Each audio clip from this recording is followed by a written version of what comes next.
ശബരിമലയിൽ തീർത്ഥാടകരുടെ തിരക്ക് നിയന്ത്രണ വിധേയം. എത്തുന്ന ഭക്തരൊക്കെയും സുഖദർശനം നടത്തിയാണ് മടങ്ങുന്നത്. പമ്പ മുതൽ സന്നിധാനം വരെ ഒരിടത്തും ഭക്തർക്ക് കാത്തു നിൽക്കേണ്ട സാഹചര്യം നിലവിലില്ല.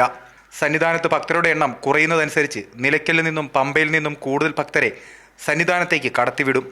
3 ദിവസം കൊണ്ട് ശബരിമല ദർശനം പൂർത്തിയാക്കി മടങ്ങിയത് 3 ലക്ഷത്തിലധികം പേരാണ്. വരുന്ന എല്ലാ തീർത്ഥാടകർക്കും സുഖദർശനം സർക്കാരും പോലീസും ദേവസ്വം ബോർഡും ചേർന്ന് ഉറപ്പുവരുത്തുന്നു. സന്തോഷമായിട്ട് ശബരിമല കയറി ഞാൻ ആദ്യമായിട്ട് കയറുന്നതാണ്. വളരെ സന്തോഷമായി. കുടിവെള്ളവും ബിസ്ക്കറ്റും ഒക്കെ ഇഷ്ടം പോലെ കിട്ടി. സംതൃപ്തിയായി. മനസ്സ് നിറഞ്ഞു പറയുന്നതാണ് സംതൃപ്തിയായി. തിരക്കെന്നറിഞ്ഞാൽ നമ്മൾ ഇറങ്ങിയത്, പക്ഷേ ഇവിടെ എത്തിയപ്പോൾ ഒരു പ്രശ്നമില്ല. വളരെ സിസ്റ്റമാറ്റിക് കാര്യങ്ങൾ നടക്കുന്നുണ്ട്. പോലീസ് നല്ല രീതിയിൽ ഇടപെടുന്നുണ്ട്. പ്രശ്നമില്ല സാർ. നല്ല കേരള ഗവൺമെന്റ് നല്ല സെഞ്ചിരിക്കാங்க. നമ്മൾ പമ്പയിൽ നിന്ന് ഇങ്ങോട്ട് വരുന്ന സമയത്ത് പരിപൂർണമായിട്ട് നമുക്ക് വെള്ളവും മറ്റ് സൗകര്യങ്ങളും എല്ലാം പൂർണ്ണമായിട്ടും ഇടയ്ക്കിടയ്ക്ക് നമുക്ക് ലഭ്യമായിരുന്നു. യാതൊരു തരത്തിലുള്ള തടസ്സങ്ങളോ മറ്റു കാര്യങ്ങളോ ഇല്ല. അതേസമയം ഹൈക്കോടതി നിർദ്ദേശപ്രകാരം ഇന്നു മുതൽ സ്പോട്ട് ബുക്കിംഗ് വഴി 5000 പേർക്ക് മാത്രമാണ് ശബരിമല പ്രവേശനം. വെർച്വൽ ക്യൂ സ്ലോട്ടുകളുടെ എണ്ണത്തിൽ മാറ്റമില്ല.